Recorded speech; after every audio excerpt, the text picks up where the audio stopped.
नमस्कार, आप देख रहे हैं मनी 9 और मैं हूं आपके साथ विशाल शर्मा। देखिए, आज भारतीय शेयर बाजार में गिरावट के साथ कारोबार हो रहा है। सेंसेक्स 80,821 के आसपास ट्रेड कर रहा है, 800 अंकों की गिरावट है।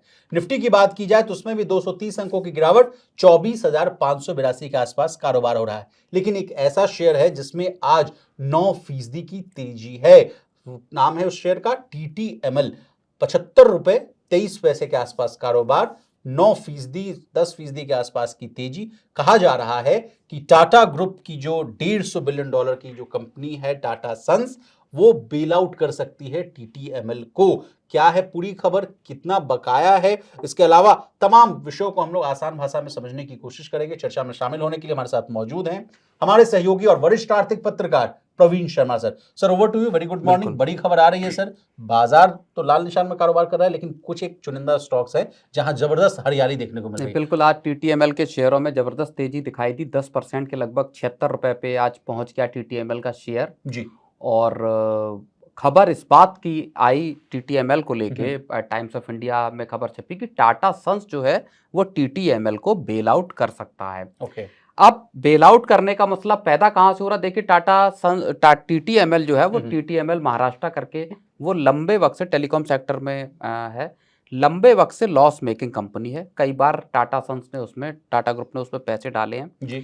अब जो ताजा मसला है वो है दरअसल एजीआर के बकाया का, जिसको लेके अभी इसी सोमवार को सुप्रीम कोर्ट में एक बड़ा फैसला आया। सुप्रीम कोर्ट ने वोडाफोन आइडिया, एयरटेल। एयरटेल और टाटा टेली सर्विसेज के जो एक पिटीशन थी उसको खारिज कर दिया कि आपका जो पिटीशन है एजीआर पे जो इंटरेस्ट और पेनल्टी का पोर्शन उसको माफ करने का, वो मिसकंसीव्ड है। अब कंपनियां ये तीनों क्या करेंगी अपने अपने इन पे जो बकाया है उसको लेके? तो टीटीएमएल को लेके ये खबर टाटा सन्स की तरफ से टीवाई के हवाले से आ रही जी है जी। कि टाटा सन्स टीटीएमएल को बेल आउट कर सकती है।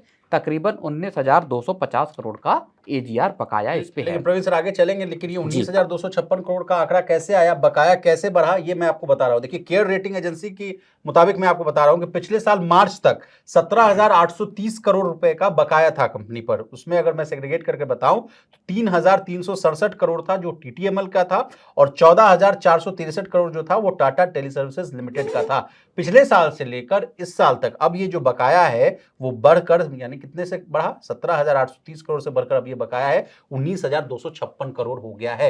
इसीलिए शायद प्रवीण सर ठीक ही बता रहे हैं कि जिस तरह से बकाया बढ़ रहा है तो अब कंपनियां खुद चाह रही हैं कि उसको नहीं, बेल आउट किया जाए। बिल्कुल। देखिए, टीटीएमएल की जो नेटवर्थ है वो नेगेटिव जोन में है। 17,870 करोड़ रुपए का नेगेटिव नेटवर्थ है टीटीएमएल की। ओके। इसके साथ कंपनी के जो भारी भरकम नुकसान लगातार हो रहे हैं वो बढ़ते जा रहे हैं। अब टाटा सन्स इसको लंबे वक्त से रिवाइव किए हुए और बचाने की और चलाने की कोशिशों में है, और उसी में माना यह जा रहा है कि कंपनी के लिए जो है, जो अपने डेट खुद चुकाना मुश्किल है टीटीएमएल के लिए, तो टाटा सन्स उसको बेल आउट कर सकती है। अब कैसे हो सकता है? उसमें दो बड़े अहम फैक्टर हैं। प्लीज सर बताएं। एक तो टाटा सन्स ने हाल में ही खुद को डेट फ्री घोषित किया है, क्योंकि आरबीआई की जो अपर लेयर एनबीएफसी वाला जो एक क्राइटेरिया मामला है था। उसमें टाटा सन्स आ रही थी, और टाटा सन्स को उसके मुताबिक इसी साल सितंबर आईपीओ। तक आईपीओ। आईपीओ लेकर आना पड़ता, लिस्ट होना पड़ता। टाटा सन्स की एक पिटीशन आरबीआई के पास पड़ी हुई है, एक एप्लीकेशन, कि हमको इस अपर लेयर जो एनबीएफसी है इससे इससे डीरजिस्टर किया जाए, हम इससे हटना चाहते हैं। जी। इसी वजह से उन्होंने अपना एक जो कर्ज थे टाटा सन्स पे उसको चुकाया।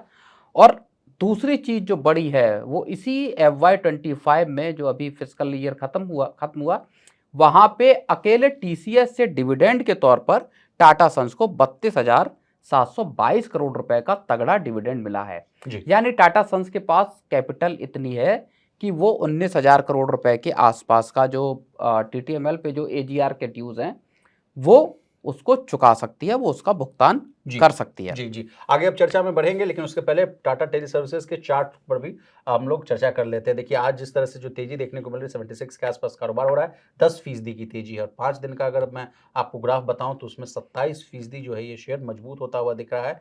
एक साल की अगर बात की जाए तो हालांकि उसमें एक साल वाले अगर ग्राफ अगर आप देखेंगे तो 1% की गिरावट है, लेकिन 5 साल में इस शेयर ने 2770% का रिटर्न दिया है। ये 2021 में सर ये मात्र मुझे लग रहा है कि 8 रुपये 6 रुपये के आसपास का ये शेयर हुआ करता था और आज देखिए ये 76 रुपये के आसपास चल रहा है सर। अब चूंकि एजीआर की बात हो रही है सर, टेलीकॉम कंपनियों की बात हो रही है, बेल आउट की बात हो रही है, सुप्रीम कोर्ट भी इस पिक्चर में है, तो आपसे समझना चाहेंगे वोडाफोन आइडिया वाला मामला क्या था, थोड़ा टाटा टेली सर्विसेज का तो आपने बता ही दिया, भारतीय एयरटेल का भी जो बता दीजिए 83,000 करोड़ वोडाफोन आइडिया का था, भारतीय एयरटेल का भी कहा जा रहा है कि 34,500 करोड़ के आसपास का था।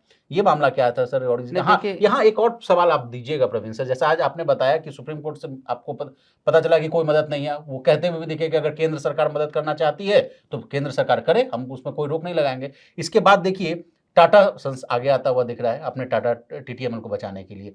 भारतीय एयरटेल को कौन आएगा बचाने, वोडाफोन आइडिया को कौन आएगा बचाने, इसका जवाब दीजिएगा। नहीं, भारतीय एयरटेल के पास कैपिटल है और वो लगातार जो एजीआर के ड्यूज हैं या जो दूसरे बकाया हैं उनको वो चुकाती हुई जल्दी चुका रही है, वो समय से पहले, ताकि ऑपरेशनल एफिशिएंसी कंपनी के पास बचे और ज़्यादा एफिशिएंट होकर काम कर सके। लेकिन सर फिर एक माफ कीजिएगा मैं आपको रोक रहा हूँ, लेकिन फिर वो क्यों कहती हुई नजर आती है कि सरकार मेरा भी जो बकाया उसको भी इक्विटी में कन्वर्ट कर ले ताकि मैं हायर खरीद लूँ व्हाइट गुड प्रोडक्ट्स कंपनी। नहीं, वो ये कंपनी ये नहीं कह रही कि मेरा आप ये पैसा इक्विटी में कन्वर्ट कर दीजिए ताकि मैं हायर खरीद लूँ।